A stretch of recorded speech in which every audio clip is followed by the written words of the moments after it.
Hello dear students, I welcome you to my YouTube channel core chemistry classes. मेरा नाम है Manas Kumar Singh and this is our seventh video lecture of chapter stoichiometry, जिसे हम मूल concept भी कहते हैं।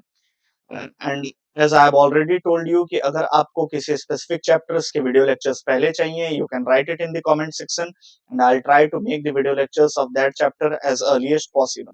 ठीक है। और आज के वीडियो लेक्चर में we will study about the concept of mole, the formulas of mole and the formulas, other formulas that will be dealt later. ठीक है, उनके बारे में भी डिस्कस करेंगे कि आगे के जो फॉर्मूलाज पढ़ने को मिलेंगे। ठीक है, so without wasting any further time let us start our chapter for today.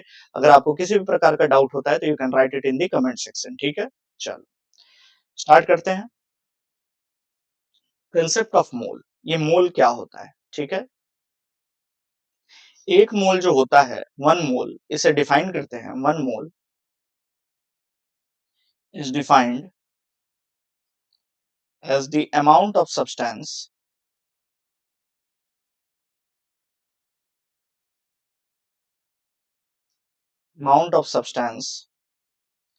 which contains exactly same number of particles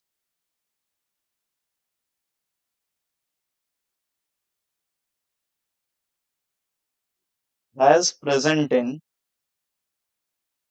as the number of carbon atoms present in as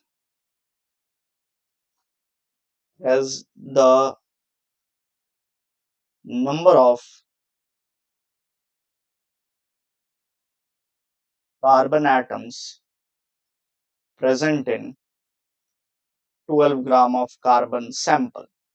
तो कहने का ये मतलब हो गया कि भाई ये मोल क्या होते हैं। तो एक मोल ठीक ठीक उतना ही सब्सटेंस होता है, किसी भी सब्सटेंस का एक मोल उतना सब्सटेंस को बोलते हैं जिसमें ठीक उतने पार्टिकल्स हों जितना कि 12 ग्राम कार्बन में कार्बन के एटम्स होते हैं। कौन सा कार्बन? तो कार्बन 12। अच्छा, अब ये डिफिनेशन आया कहां से और कितने होते हैं असल में ये नंबर? तो अगर हम लोग बात करें, हम लोग एटम के मास को मेजर करने के लिए एक यूनिट चुने। यूनिट का नाम है म्यू। म्यू कहा गया यूनिफाइड एटॉमिक मास। क्या कहा गया?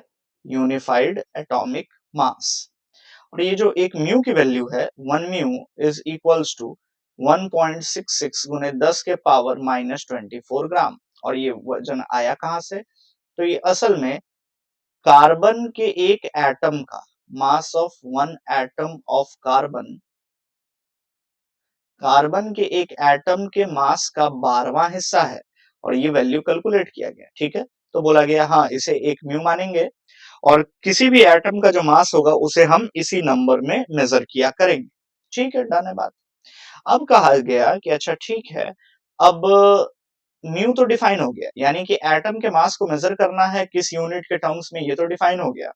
अब हमको एक बड़ा सा नंबर चाहिए ताकि हम एक बार वो नंबर मुंह से बोले तो एक बड़ा नंबर ऑफ क्वांटिटीज काउंट हो जाए। जैसे हम बोलते हैं 1 डजन, तो जैसे ही हम मुंह से एक बार बोलते हैं 1 डजन, तो सॉरी, तो 1 डजन बोलने पे एक बार में 12 का काउंटिंग हो जाता है।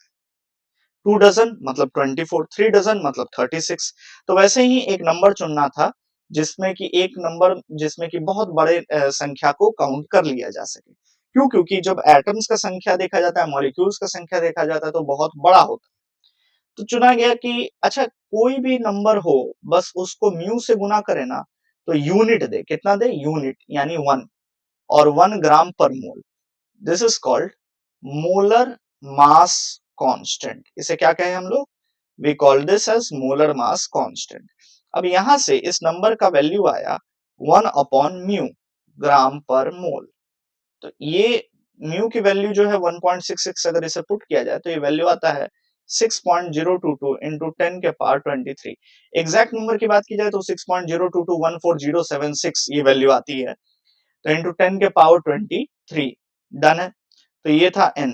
अब ये जो नंबर है, यूनिट क्या है भाई? ग्राम पर मोल। सॉरी, ये तो ग्राम है ना, तो ग्राम एंड ग्राम कैंसल्स आउट। तो म्यू तो ग्राम में होता है ना जी, म्यू तो क्या होता है, ये देखो यहाँ ग्राम में होता है, तो ग्राम एंड ग्राम कैंसल्स आउट, तो ये अपने को मिलता है पर मोल।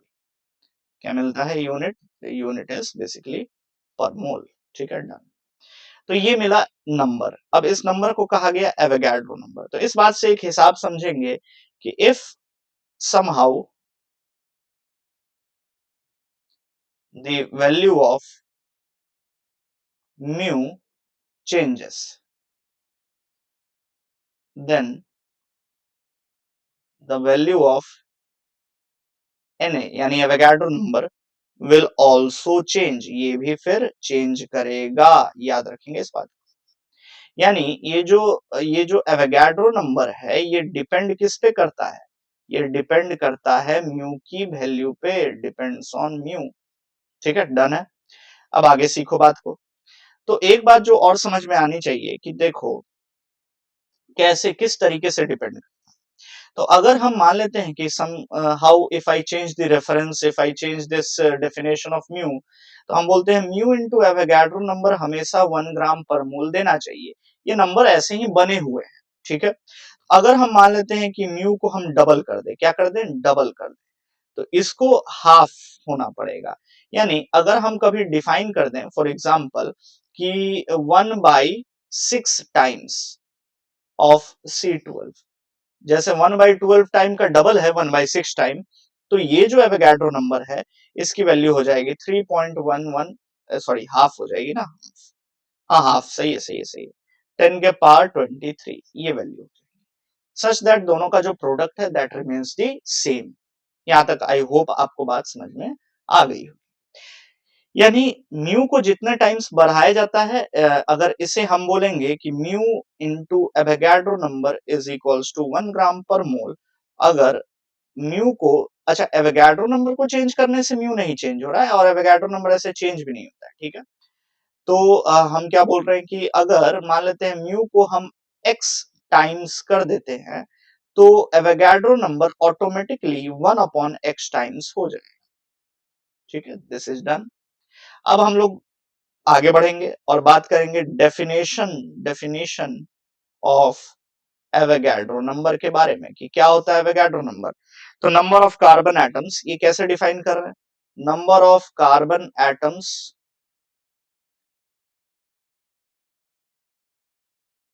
Present in 12 gram of carbon sample. 12 ग्राम जब कार्बन का सैंपल लिया जाता है तो उसमें जितने कार्बन के एटम्स होते हैं उसी को एवोगाड्रो नंबर कहते हैं। तो मतलब 12 ग्राम का अगर हम एक सैंपल उठाते हैं, कितना? 12 ग्राम का सैंपल। ठीक है, इसमें जितने नंबर ऑफ कार्बन एटम्स होंगे इसी को बोलेंगे एवोगाड्रो नंबर। ठीक है, अब ऐसा क्यों, ये डेफिनेशन क्यों आया? तो यही इसी पॉइंट से आया है, ध्यान से देख।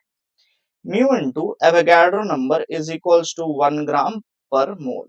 अब इसका यूनिट तो है ग्राम, तो हम बोलेंगे Avogadro number is equals to 1 gram पर mole divided by mu gram. ठीक है, अब अगर देखें तो ये gram and gram cancels out, पहली बात, और 1/म्यू है ये वैल्यू। ठीक है, एक बात को समझेंगे कि ये जो है अगर डेफिनेशन चाहिए तो डेफिनेशन में म्यू की वैल्यू क्या होती है? तो डेफिनेशन में लिखो एक बार, डेफिनेशन ये 1 ग्राम पर मोल डिवाइडेड बाय म्यू, तो म्यू का डेफिनेशन क्या होता है? 1/12 mass of C12 carbon atom. ठीक है, अब ये जो 12 है ये जाएगा ऊपर तो ये बनेगा Avogadro number is equals to 12 gram पर mole divided by mass of carbon atom, किसमें? ग्राम में। ये कैंसिल, तो ये बचता है। अब आप देखो क्या मिल रहा है, 12 ग्राम डिवाइडेड बाय एक कार्बन एटम का वजन इन ग्राम, तो क्या मिलेगा? Number of carbon atoms. तो इसी से डेफिनेशन आया कि भाई it is what is Avogadro number, तो it is the number of carbon atoms present in 12 gram of carbon. ठीक है, यहीं से डेफिनेशन। अब अगर मान के चलो कि हम लोग somehow if we change this, अगर हम लोग इसे बदल दें और हम लोग ऐसा कर दें कि सपोज एक क्वेश्चन हो जाए कि if mu is taken as 1/6 into mass of C12, find new definition of Avogadro number. तो हम बोलेंगे सिंपल है भाई, देखो ऐसे जो भी नया म्यू है और नया एवोगाड्रो नंबर है, ये गुना करने पे 1 ग्राम पर मोल देना चाहिए। बोलो हाँ, तो हाँ। अब ये म्यू का तो नया वाला जो एवोगाड्रो नंबर है, नया वाला जो एवोगाड्रो नंबर है वो क्या है? तो वो होगा 1 ग्राम पर mole divided by 1/6 into mass of C12। और जो मास ऑफ कार्बन का एटम ये लिखेंगे, ये ग्राम में लिखेंगे। अब ये 6 जाएगा ऊपर, तो ये आ जाएगा 6 gram divided by mass of carbon. इससे क्या पता चला? इससे पता चला कि 6 ग्राम में कितना कार्बन का एटम है, तो ये डेफिनेशन बदल चुका है। तो ये अगर म्यू को चेंज कर दिया जाए तो वी हैव अंडरस्टूड कि एवोगाड्रो नंबर ऑटोमेटिकली चेंज कर जाता है। अब इससे अभी तक हम लोग ये सीख पाए हैं कि 1 मोल मतलब क्या? 1 मोल मतलब 6.022 into 10 के पावर 23 एंटिटीज। अब इस एंटिटीज में कुछ भी हो सकते हैं, जिनको भी हम गिनती में ला रहे हैं। वो एटम्स हो सकते हैं, या आयंस हो सकते हैं, या मॉलिक्यूल्स हो सकते हैं, या फिर इलेक्ट्रॉन, प्रोटॉन, न्यूट्रॉन यानी सब एटॉमिक पार्टिकल्स हो सकते हैं, कुछ भी हो सकता है, ठीक है।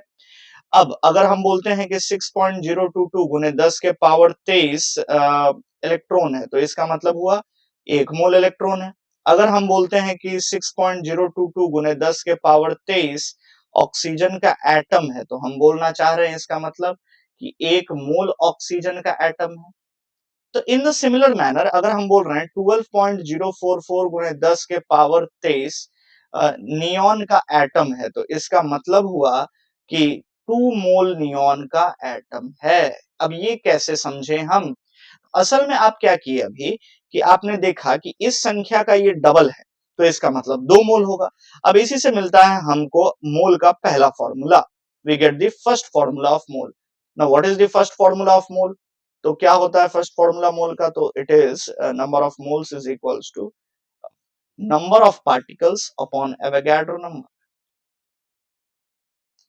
अगर पार्टिकल्स का नंबर दिया हुआ हो और उसे हम एवोगाड्रो नंबर से डिवाइड करें, तो हमको पता चल जाएगा कि कितने नंबर ऑफ मोल्स मौजूद हैं। Done. So this is it. तो जैसे अगर कहीं पर मैं फॉर एग्जांपल लिख दे ऐसा कि यहां लिख लेते हैं, मान लेते हैं 6.022 गुणे 10 के पावर 20 इलेक्ट्रॉन है, तो बोलो कितना मोल है? तो number of mole is equals to 6.022 गुणे 10 के पावर 20 डिवाइडेड बाई कितना हो जाएगा? 10 के power -3 mole. And this is it. तो इस तरीके से हम लोगों को सॉल्व करना है क्वेश्चंस। अब इसी में एक टर्म मिलता है, टर्म है मोलर मास। क्या होता है मोलर मास? तो it is the mass of 1 mole quantity of any substance. किसी भी सब्सटेंस के 1 मोल क्वांटिटी का जो मास होता है, इसे ही मोलर मास कहा जाता है। इसके यूनिट की बात की जाए तो यूनिट होगा ग्राम पर मोल। यूनिट क्या होगा? ग्राम पर मोल। ठीक है। अब जैसे फॉर एग्जांपल अगर हम बात करें कि ऑक्सीजन का मोलर मास, तो ये हो जाएगा 16 ग्राम पर मोल।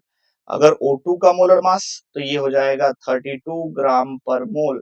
अगर हम बात करें इलेक्ट्रॉन का मोलर मास, तो एक इलेक्ट्रॉन का मास होता है 9.1 गुने 10 के power -31 KG into Avogadro number 6.022 गुने 10 के पावर 23। अगर इसे मैं ग्राम में लिखूं तो ये आ जाएगा 9.1 इंटू 10 के पावर -23। अगर 1000 से मल्टीप्लाई करें तो 28 ग्राम इंटू 6.022 गुने 10 के पावर 23। तो ये आ जाना चाहिए 10 के पावर -5 और ये 54 के करीब। तो ये आ जाएगा 0.00054 ग्राम पर मोल। आप समझ पा रहे होंगे how I have calculated this value. एक इलेक्ट्रॉन का वजन इंटू एक मोल में कितने पार्टिकल्स होते हैं, मिला मुझे एक इलेक्ट्रॉन का मोलर मास। तो व्हाट इज मोलर मास?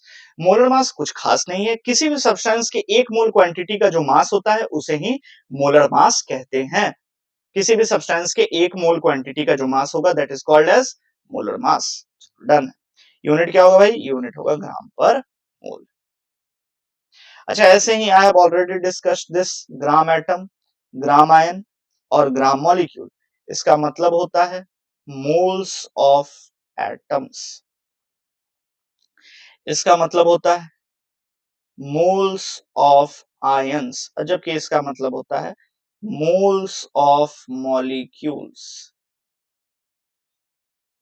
है ना। ये मास नहीं होता है, ये बात को अच्छे से समझ लेना है, ठीक है। आगे कुछ क्वेश्चंस हैं हमारे पास, इन क्वेश्चंस को हम लोग टैकल करेंगे, देखते हैं क्या है इस क्वेश्चन में। 2 मिलीग्राम कैल्शियम 1.2 into 10 के पावर 19 एटम्स आर रिमूव्ड, ठीक है, from the number of gram atoms of calcium left is, अब ध्यान से समझ, 2 मिलीग्राम कैल्शियम, ठीक है, कितना है 2 मिलीग्राम कैल्शियम। अच्छा हाँ, इसको समझने से पहले एक जरा मैं मोल के दूसरे डेफिनेशन, दूसरे फॉर्मूले की बात कर लूं, जो मोलर मास के टर्म्स में, किसके टर्म्स में, मोलर मास। तो अगर जैसे फॉर एग्जांपल कोई पूछता है कि हीलियम का मोलर मास कितना होगा, तो आई वुड से कि भाई 4 ग्राम पर मोल, यानी एक मोल का वजन कितना, तो 4 ग्राम। तो अगर कोई बोलता है कि मेरे पास 16 ग्राम, 16 छोड़ो 64 ग्राम हीलियम है, तो बताओ कितने मोल्स हैं। तो आप बोलोगे अरे यार एक मोल का वजन तो 4 ग्राम होता है, ठीक है, यहाँ 64 ग्राम है, तो हो ना हो ये क्या है, ये है 16 मोल है इसके पास, क्योंकि एक मोल का तो 4 ग्राम होता है, 10 मोल का 40 ग्राम होगा, कितने मोल का 64 ग्राम होगा, तो we have to divide it simply. So from here we get this second formula of mole. क्या होता है मोल का दूसरा formula, given mass upon molar mass, given mass upon molar mass, यानी कि एक मोल का मास। अच्छा याद है क्या, ये मोलर मास आपको पहले भी पढ़ा हुआ है, कौन कौन से, अरे जो हमने पढ़ रखा था, ये पहले पढ़ रखा था हमने, क्या, एक ग्राम, ग्राम एटम एटॉमिक मास और एक ग्राम मॉलिक्यूलर मास, असल में यही तो है मोलर मास। इसका भी यूनिट याद करो, ग्राम पर मोल ही हुआ करता था, है ना। तो ये दूसरा फॉर्मूला है, and this is very very very very important. क्या है भाई दूसरा formula, what is the second formula that we have to remember, number of mole is equals to given mass upon molar mass, ठीक है। तो चलो जैसे फॉर एग्जांपल अगर कोई बोले कि let us take for example 64 gram of methane है, तो नंबर ऑफ मोल कितना होगा मीथेन का, तो 64 ग्राम divided by molar mass methane का 4 और 12 16 ग्राम पर मोल, तो ये आ जाएगा simply 4 mole, done. Moving on next, gram atom हम लोग ऑलरेडी डिस्कस कर चुके हैं, अब इस पे आते हैं। 2 मिलीग्राम कैल्शियम है, मतलब कितना मोल है, 2 इंटू 10 के power minus 3 gram divided by calcium का वजन होता है 40 ग्राम पर मोल, तो डिवाइडेड बाई 40 ग्राम पर मोल, तो कितना मोल है भाई, तो ये ग्राम ग्राम कैंसिल, ये पर मोल नीचे है तो ऊपर मोल बन करके जाएगा, तो ये आ जाएगा 1/2 इंटू 10 के पावर माइनस 4 मोल, ठीक है। यानी लिख सकते हैं 0.5 इंटू 10 के पावर माइनस 4, यानी लिख सकते हैं 5 इंटू 10 के पावर माइनस 5 मोल्स, ठीक है। इसमें से कितना हटा लिया गया, तो 1.2 इंटू 10 के पावर 19, यानी कितना मोल हुआ, तो डिवाइडेड बाय एवोगाड्रो नंबर 6.022 होता है, आप 6 ले लो, 6 ले लो अप्रोक्स में, तो 10 के पावर 23, तो कितना हो गया भाई, ये हो गया 0.2, ये हो जाएगा 10 के पावर माइनस 4, तो ये आ जाएगा 2 इंटू 10 के पावर माइनस 5, तो 5 इंटू 10 के पावर माइनस 5 में से माइनस किया जा रहा है इतना, तो ये बचेगा कितना 3 इंटू 10 के पावर माइनस 5, वेरी सिंपल, ठीक है। चलो आगे बढ़े, the number of gram molecule of oxygen in 6.023 into 10 के power 24 gram molecules of oxygen, देखो ग्राम एटम नहीं बोला है, ग्राम मॉलिक्यूल बोला है। ग्राम मॉलिक्यूल का मतलब होता है moles of oxygen molecule, oxygen molecules. और अगर ऑक्सीजन मॉलिक्यूल्स की बात की जाए तो ये O2 के मोल की बात कर रहा है, number of mole of O2, O2, O2, done. अब ध्यान से सुनना, मॉलिक्यूल बोला है, अब 6.023 इंटू 10 के पावर 24, तो 6.023 इंटू 10 के पावर 24 डिवाइडेड बाय, अच्छा कई जगह 22 लिखता है, कई जगह 23 लिखता है, 22 इज बेटर करेक्ट, तो इन सब पे नहीं जाना है, डिवाइडेड बाय, ये नंबर है exact number of particles divided by Avogadro number, पढ़े अभी हम लोग, तो ये तो कट गया, ये कितना आया 10, तो कितना आ गया 10 मोल आ गया। 10 मोल क्या, 10 मोल CO। अब एक कार्बन मोनोऑक्साइड में एक कार्बन होता है और एक ही ऑक्सीजन होता है, तो नंबर ऑफ मोल अगर हम ऑक्सीजन एटम का पूछेंगे तो वो भी 10 ही मोल आएगा। लेकिन दो ऑक्सीजन का एटम मिलकर के एक O2 का मॉलिक्यूल बना, तो 10 मोल ऑक्सीजन एटम से कितना मोल O2 बनेगा, तो 5 मोल बनेगा। और 5 मोल को क्या लिख सकते हैं, ग्राम मॉलिक्यूल, क्या बोल सकते हैं, gram molecule. Should be option C over here, ठीक है। चलो, अच्छा, आई टुक सम स्टैंडर्ड क्वेश्चंस, है ना, और स्टैंडर्ड बुक से क्वेश्चंस लिए हुए हैं। आप किसी भी रैंडम सोर्स से भी, कहीं पीवाईक्यूज के भी सवाल, किसी भी बुक से, कोई भी अपने कोचिंग के सोर्सेस अगर बनाते हैं तो उससे भी, कहीं से भी क्वेश्चंस बना सकते हैं, ठीक बात है। आई प्रेफर कि आप जो मैं क्वेश्चंस करवा रहा हूं इसको एक बार खुद से फिर से ट्राई करेंगे, ठीक है। चलो, and I will make you practice sufficient question. हर चैप्टर के एंड पे I will provide you, at the end of the chapter I will provide you a PDF of some of the questions as well, ठीक है। अभी आगे बढ़ते हैं। Total number of valence electrons present in 6.4 ग्राम पर oxide ion is 6.4 ग्राम। तो पहला तो ऐसा कर लें कि नंबर ऑफ मोल हम निकाल लेते हैं O2 2 माइनस का। याद रखिए 2 माइनस इलेक्ट्रॉन्स के एक्सेस को रिप्रेजेंट कर रहा है, इसे मास में किसी प्रकार का फर्क नहीं मानते हम लोग, नेग्लिजिबल फर्क मानते हैं, तो मोलर मास में कोई चेंजेस नहीं आते हैं। तो ये गिवन मास है 6.4 ग्राम, मोलर मास कितना है O2, दो ऑक्सीजन का वजन होता है 32 ग्राम, तो ये आ जाएगा 0.2 मोल, ठीक है। अब एक O2 2 माइनस में इलेक्ट्रॉन कितने हैं, एक ऑक्सीजन का एटॉमिक नंबर होता है 8, यानी 8 ही प्रोटॉन और 8 ही इलेक्ट्रॉन, तो दो ऑक्सीजन में होगा 16 इलेक्ट्रॉन, और दो इलेक्ट्रॉन एक्स्ट्रा है इसमें, यहाँ नेगेटिव चार्ज बता रहा है ये बात, तो यहाँ है टोटल 18 इलेक्ट्रॉन।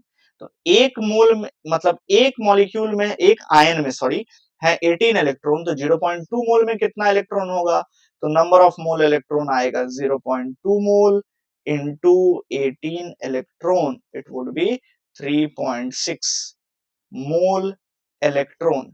अब कोई बोल दिया कि नहीं नहीं सर एग्जैक्ट नंबर बताइए, आप ये मोल में बात मत किया करिए, तो हम बोलते हैं अच्छा ठीक है रुक जाओ, नंबर ऑफ पार्टिकल्स बराबर नंबर ऑफ मोल्स गुने एवोगाड्रो नंबर, तो 3.6 sorry 3.6 mole into Avogadro number, that would be Na, that would be Na, ठीक है, 3.6 Na, and the answer to this question will be option C, ठीक है, done। Total number of electrons present in same type का question है, 4.4 ग्राम oxalate ion, molar mass निकालिए इसका कितना, ये आ जाएगा 24, 24 और 64, तो ये 8 और ये 8, 88 ग्राम पर मोल। तो नंबर ऑफ मोल जो है C2O4 2 माइनस का कितना आया, 4.4 अपॉन 88, तो 1/20 मोल, 1/20 मोल, ठीक है। अब अगर हम बात करें इलेक्ट्रॉन के बारे में, तो C2O4 2 माइनस में टोटल इलेक्ट्रॉन कितने होते हैं, कार्बन का एटॉमिक नंबर है 6, 6 दूनी 12, 12, और इसमें हो गया ऑक्सीजन का 8, 8 चौके 32, 8 into 4 32, और दो इलेक्ट्रॉन एक्स्ट्रा, तो ये आ गए कितने, तो ये हो गया 34 प्लस ये 34, 34 प्लस 2 36, 36 46 इलेक्ट्रॉन, ठीक है, डन। और यहाँ कितना है 1/20 मोल, तो therefore number of mole electron का कितना आएगा, तो 1/20 मोल, ठीक है। ये तो इसका आया है C2O4 minus, this is called oxalate ion, oxalic acid से आता है, इनटू 46 इलेक्ट्रॉन, तो ये कितना हो जाएगा, अगर 2 से करें तो 10 और 23, तो 2.3 मोल ऑफ इलेक्ट्रॉन, कितना आ गया 2.3 मोल इलेक्ट्रॉन, 2.3 मोल इलेक्ट्रॉन, अगर एग्जैक्ट नंबर में लिखे तो 2.3 Avogadro number. We should be answer to this question। अगले क्वेश्चन पे बढ़ते हैं। अब है a certain mixture of MnO and MnO2 contains 66.6% mole percent of MnO, ठीक है, ठीक है। What is the approximate mass percent of Mn in it, ठीक है। अब जैसे इस क्वेश्चन में बोल रहा है कि MnO है एंड MnO2 है, इसमें ये जो है MnO है, ये 66.6 मोल परसेंट है, यानी कि अगर हम बात करें तो 100 में ये करीब करीब 200/3 मोल, नहीं यही आएगा लगभग, हाँ यही आएगा 200/3 मोल, तो ये कितना मोल होगा, परसेंट में अगर बात कर रहे हैं, मोल परसेंट है, तो ये होना चाहिए 100 माइनस दिस मच, यानी 100/3 मोल परसेंट होना चाहिए, ठीक है। अब अगर हम बात करें तो what is the approximate mass percent, manganese का मास है 55, ठीक है। तो इस हिसाब से जो मैंगनीज के मोल्स होने चाहिए, अगर हम मान लें कि MnO के मोल है 200/3 मोल, ठीक है, तो इससे मैंगनीज का मोल कितना आएगा, तो आ जाएगा 200/3 मोल। ऐसे ही अगर हम मान लें कि MnO2 का जो मोल है ये होगा 100/3 मोल, तो इस हिसाब से जो मैंगनीज का मोल आएगा वो कितना आएगा, वो आएगा 100/3 मोल। डन। तो इससे मास कितना आएगा, इंटू 55 इंटू 55, और अगर मास की बात करें ग्राम पर मोल, ग्राम पर मोल, ठीक है। अगर ये जोड़ा जाए तो ये दोनों को जोड़ दिया जाए अगर, तो ये आएगा कितना 55,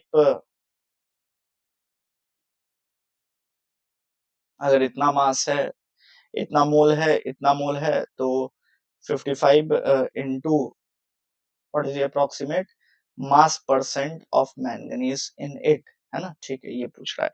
तो मैंगनीज का टोटल मास कितना है, तो 55 कॉमन ले ले, 200/3 प्लस 100/3, ठीक है, ये आ जा रहा है कितना, 300/3 आ जा रहा है, यानी 100, तो 5500 ग्राम।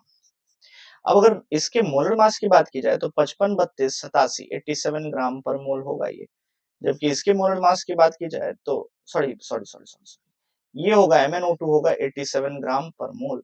ये हो जाएगा कितना, 55 प्लस 55 प्लस 55 प्लस 16, तो 61 ग्राम पर मोल। तो अगर टोटल मास की बात की जाए, इनके मास की बात की जाए, तो ये आ जाएगा weight of the entire mixture की बात की जाए तो 200/3 गुने 71 ग्राम, तो ये आ जा रहा है कितना, 2 और 14 142 00/3 ग्राम, और ये ऐसे ही 100/3 इंटू 87, तो ये कितना आ जा रहा है 8700/3 ग्राम। अगर इन दोनों को ऐड कर दिया जाए तो 14200 8700 ये 00922, ठीक है, divided by 3, so it would be gram. और इसे अगर परसेंटेज में अब दिखाया जाए तो ये कितना आ जाएगा, ये आ जाएगा 5500 डिवाइडेड बाई 22900 इंटू 100/3 तो ऊपर 3 लिख ले। तो अब ये ऐसा करते हैं, जीरो जीरो कैंसिल आउट करते हैं, 55 × 3 165 होता है, और 165, हाँ 165 डिवाइडेड बाई 229, तो ये 165 100 होगा। तो ऐसा कर लें कि 16500 डिवाइडेड बाई 230 कर लेते हैं इसे, ठीक है, तो थोड़ा सॉल्व करना आसान हो जाएगा। 5 से कैंसिल आउट अगर करें, अच्छा ये 23 आ गया ना, तो 23 आ गया तो करीब करीब कितना हो जाना चाहिए, 23 23 5 इंटू 5 अगर करते हैं तो 51 ये 165 के करीब ही, इंटू 5 करें तो हाँ 165, तो ये 50 के ही करीब परसेंटेज में अगर देखा जाए तो बैठ है, नहीं नहीं नहीं नहीं सॉरी, 115 आ रहा है 5 जमे, और 23 ऐड करें तो 8 और 3 और 1 और 23 ऐड करें, कर सकते हैं, तो 5 एक 6 एक 7 करीब करीब 72 के करीब ये आंसर तब होना चाहिए। एक बार चेक कर लिया जाए, 1650 डिवाइडेड बाई 23 आप करके भी देख सकते हैं एक बार, डिवाइड करके भी देख सकते हैं, 23 इंटू 7 कितना आता है 12, और ये 14 14 टू 161, बिल्कुल सही है, हाँ सही है जी। तो ये इस तरीके से था। हमने क्या किया कि पहले मैंगनीज ऑक्साइड का अगर मोल दिया हुआ है, कितना मोल दिया हुआ है परसेंट, तो 200/3 मोल परसेंट, तो इसका होगा 100/3 मोल परसेंट। तो हमने मान लिया कि मैंगनीज ऑक्साइड का मोल 200/3 होगा, तो मैंगनीज डाइऑक्साइड का मोल 100/3 मोल होगा, तो मैंगनीज का मोल निकल गया इससे। अब मैंगनीज का फिर 55 से मल्टीप्लाई करने पे मास निकल गया, जो कि आया कितना, यहाँ ये आया 5500। उसके बाद हमने क्या किया, उसके बाद हमने ये किया कि we actually calculated the mass of this entire mixture कि MnO का मोलर मास कितना होता है, तो भाई 71, तो 71 को उसके मोल से मल्टीप्लाई करो, मास निकल जाएगा। फिर वैसे ही MnO2 का मोल दिया हुआ है 100/3, मोलर मास से मल्टीप्लाई करो, मास निकल जाएगा। फिर टोटल मिक्सचर MnO और MnO2 के मास का कैलकुलेशन कर लिया हमने। उसके बाद ये आया 22900/3। अब उसमें 5500 कितना परसेंटेज होल्ड करता है, तो 5500 divided by 22900 by upon 3 into 100, ये परसेंटेज निकालेंगे, ये 72.05% आ रहा है। ठीक है। So I hope that this session was highly helpful for all of you. अगर आपने enjoy किया, अगर आपने समझा चीजों को, तो kindly do like the video and subscribe to the channel, and also do share it to the people who are in need of it. Thank you so much for watching this video lecture. We will meet in the next video lecture, जहां हम लोग मोल के तीसरे फॉर्मूले में discussion चालू करेंगे. So that is it for today. See you. Thank you so much. Bye.